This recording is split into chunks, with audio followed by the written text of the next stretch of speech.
Salut! Dans la vidéo d'aujourd'hui, je vais faire un maquillage naturel avec une technique de dégradé avec 3 couleurs. Donc un maquillage assez simple. Et je vais faire le maquillage avec la palette Away We Glow de NYX. C'est une palette qui a des teintes de fard neutres avec quelques fards irisés qui sont assez pop quand même. Notamment ce vert, ce doré aussi, il est vraiment beau. Comme vous voyez, j'ai un fard qui est cassé. Je suis un peu deck quand même. C'était un fard blanc qui avait des nacres verts. C'était vraiment trop beau. Et si tu veux voir avec quel fard j'ai réalisé ce make-up, je te laisserai regarder la suite. Pour un maquillage naturel et pour tous les jours, je vous conseille de faire la technique du dégradé à 3 couleurs. Pour ça, je viens prendre un pinceau plat avec la couleur la plus claire. Et si vous voulez, vous pouvez prendre une couleur claire irisée. Je place la couleur sur ma paupière mobile, mais au coin interne. Je l'avais jamais utilisée cette couleur, elle est super belle. Voilà, et là, je m'arrête là. Pour la deuxième couleur, je prends un pinceau fluffy, mais assez petit, que je place au milieu de ma paupière. Bien sûr, je dégrade la deuxième couleur avec la première couleur. Je dégrade le bord. Et pour la troisième couleur, je prends un pinceau fluffy mais un petit peu plus gros et avec un marron plus foncé que le deuxième fard. Et je place le fard dans mon coin externe. Je dégrade bien les deux fards entre eux. Si vous voyez que la première couleur elle est estompée, faut pas hésiter à en remettre. Pour le ras de cils inférieur, vous n'êtes pas obligé d'en faire un, mais si vous voulez en faire un, vous prenez un petit pinceau comme ça qui est assez dense au niveau des poils. Vous mettez la troisième couleur vers l'extérieur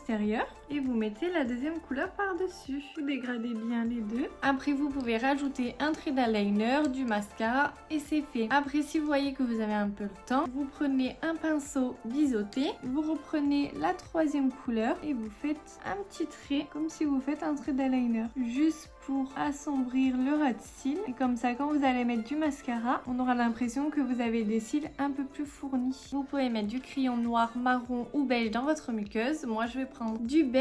C'est le Sephora Crayon Colle Longue Tenue en teinte Infinity Beige. Et pour le mascara, je mets toujours le mascara noir traitement allongeant cils de chez Kiko. Franchement, je vois une énorme différence. Mes cils, ils ont vraiment bien poussé. Donc, je vous le recommande vraiment, ce mascara. J'en suis ravie. Mes cils, ça faisait longtemps que je les avais pas retrouvés comme ça. Je regrette pas du tout de leur avoir fait confiance sur le allongeant cils. Si vous avez envie de rajouter une petite touche de lumière au coin interne de l'œil, je vous conseille tout simplement de prendre votre highlighter et de le placer au coin interne. Si possible, un highlighter qui a les mêmes tons que vos fards à paupières. Là, je viens mettre le Opal de chez Becca. Après ça, c'est une étape facultative. Hein. Vous êtes vraiment pas obligé de faire ça. Pour les lèvres, si vous voulez rester dans le côté naturel, je vous conseille de mettre un nude ou soit un gloss. Mais moi, là, j'ai bien envie de mettre du rouge parce que j'aime beaucoup le rouge avec ce genre de maquillage. Pour mon crayon à lèvres, je viens prendre le Lip Contour d'Huda Beauty en teinte Heartbreaker. Et pour le rouge à lèvres, je mets le liquide mat d'Huda Beauty. Et c'est la même teinte que le crayon à lèvres, le Heartbreaker. C'est sûr que ça, c'est pas une couleur de rouge à lèvres à mettre quand on est vraiment pressé. Parce que là, faut vraiment pas se tromper. Une petite erreur et ça se voit direct. Et voilà le look final. J'aime beaucoup le maquillage. Ça fait longtemps que j'avais pas fait un maquillage avec si peu de couleurs. C'est vrai que c'est des maquillages simples, faciles, mais vraiment ils font toute la différence. Et je trouve que pour tous les jours, pour le travail ou même pour le confinement, rester chez soi, c'est super bien. Si vous avez un entretien, tout ça, il passe super bien aussi. Peut-être faire du nude sur les lèvres, ça passera mieux. J'espère que cette technique de maquillage vous aura plu et vous aura aidé. N'hésitez pas à reproduire cette technique de maquillage et à me taguer sur vos photos. J'aimerais vraiment bien voir le résultat. Ça me ferait vraiment trop plaisir. En tout cas, si t'as bien aimé la vidéo, je te laisserai mettre un petit pouce bleu. Je te laisserai aussi la commenter et la partager. Et aussi à t'abonner à ma chaîne si tu veux voir d'autres techniques de maquillage comme ça. Et je vous dis à très bientôt.